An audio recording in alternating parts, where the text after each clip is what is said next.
Bismillahirrahmanirrahim. Assalamualaikum warahmatullahi wabarakatuh.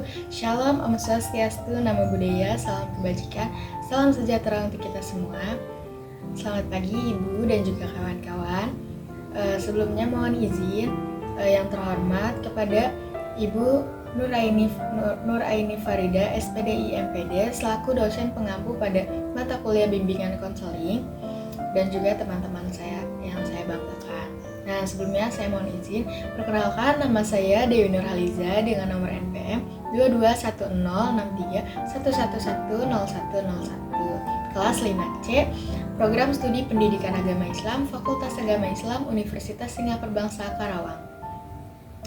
Video ini dibuat untuk memenuhi tugas mata kuliah bimbingan konseling pada pertemuan 4, yaitu mengenai pendekatan pada bimbingan konseling.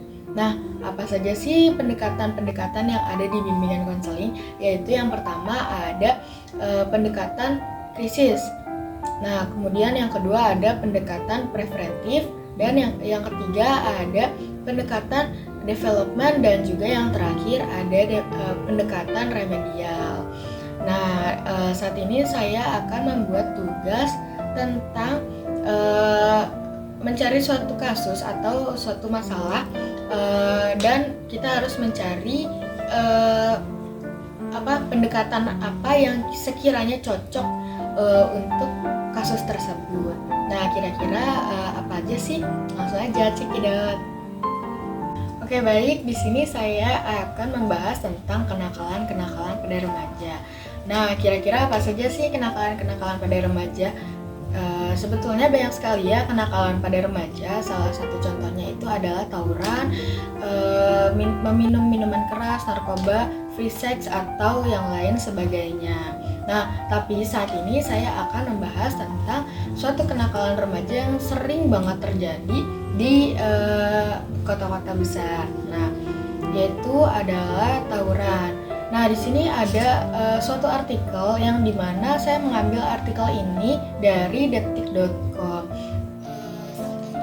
Ini pelajar-pelajar yang sudah berani gitu melakukan tawuran antar sekolah, atau bahkan dari beberapa sekolah melakukan ke beberapa sekolah lainnya yang diakibatkan oleh pengaruh narkoba gitu. Nah, kenapa pelajar ini bisa menyebabkan tawuran gitu, atau bahkan sampai berpengaruh pada narkoba?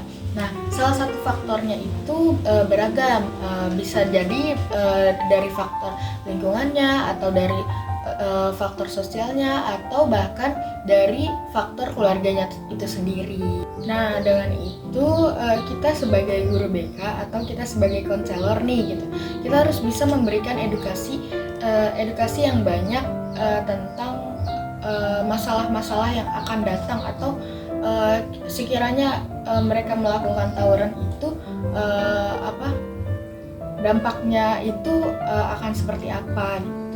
Nah, maka dari itu kita harus melakukan pendekatan-pendekatan, yaitu di sini saya akan mengambil pendekatan preventif, di mana pendekatan preventif ini adalah untuk melakukan pencegahan dan juga mengantisipasi bagaimana caranya agar siswa tersebut tidak mengulangi atau bahkan tidak terus-terusan untuk melakukan tawuran tersebut.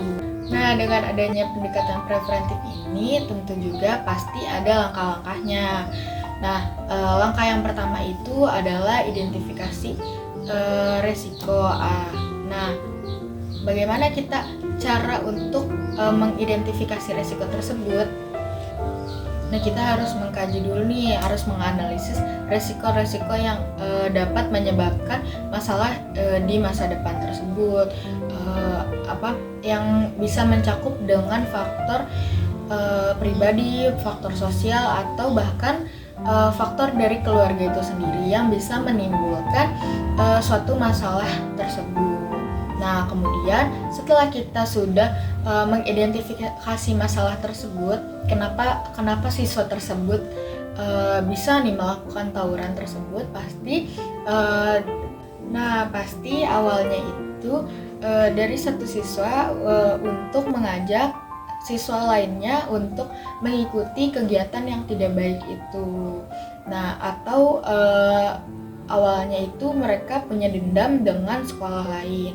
Itu bisa juga menyebabkan awal mulanya dari tawuran gitu. Nah, kemudian langkah yang kedua itu ada pengembangan strategi atau perencanaan pencegahan. Nah, setelah kita mengidentifikasi masalah nih gitu, atau kita sudah menganalisis risiko tersebut nih, kita harus melakukan perencanaan pencegahan. Bagaimana caranya agar siswa tersebut tidak melakukan hal yang serupa dan bahkan terus-terusan gitu. Nah, kita untuk mengembangkan strategi dan juga program pencegahan untuk mengurangi resiko yang dapat melibatkan pendidikan atau pencegahan atau pelatihan atau keterampilan dan juga pengembangan kegiatan positif. Nah, dengan adanya langkah kedua ini yaitu pengembangan strategi atau perencanaan pencegahan ini, para siswa bisa sudah mengetahui nih apa saja kira-kira perencanaan yang harus bisa dicegah gitu. Nah, kemudian langkah yang ketiga itu ada melakukan edukasi dan juga pelatihan atau melakukan program edukasi, menyediakan informasi-informasi apa saja nih kira-kira yang harus siswa dapatkan dari konselor atau guru BK tersebut, dan juga kita harus mendekatkan diri nih kepada klien atau kepada si konseling tersebut nih untuk membantu mereka menghindari masalah atau menangani suatu masalah tersebut gitu dengan resiko dengan lebih baik melalui dengan caranya itu ada workshop, seminar, webinar atau pelatihan-pelatihan yang sekiranya bisa mengedukasi siswa tersebut gitu. Nah, kemudian ada langkah yang keempat, yaitu langkah yang terakhir itu ada evaluasi dan juga pemantauan. Nah, penilaian efektivitas yaitu mengevaluasi efektivitas program tersebut yang sudah kita berikan gitu dengan cara seminar atau workshop atau dengan cara pendekatan sendiri gitu kepada daripada konselor kepada konseling tersebut. Nah, akankah efektif gitu evaluasi? Jadi kita harus mengevaluasi apakah edukasi tersebut itu efektif kepada siswa atau tidak. Nah, dengan program pembuat penyesuaian jika diperlukan untuk memastikan bahwa strategi pencegahan itu bekerja dengan baik atau tidak. Jadi setelah adanya melakukan tadi perencanaan pencegahan dan juga memberikan edukasi seperti seminar atau edukasi yang lainnya gitu ya. Nah, yang terakhir itu adalah evaluasi. Jadi setelah kita melakukan suatu perencanaan pencegahan pasti ada yang namanya evaluasi, karena dimana evaluasi ini yang bisa melakukan baiknya kita kurang di mana atau kita bahkan pendekatan ini tuh bisa nggak sih dipakai untuk salah satu kasus yaitu tawuran itu.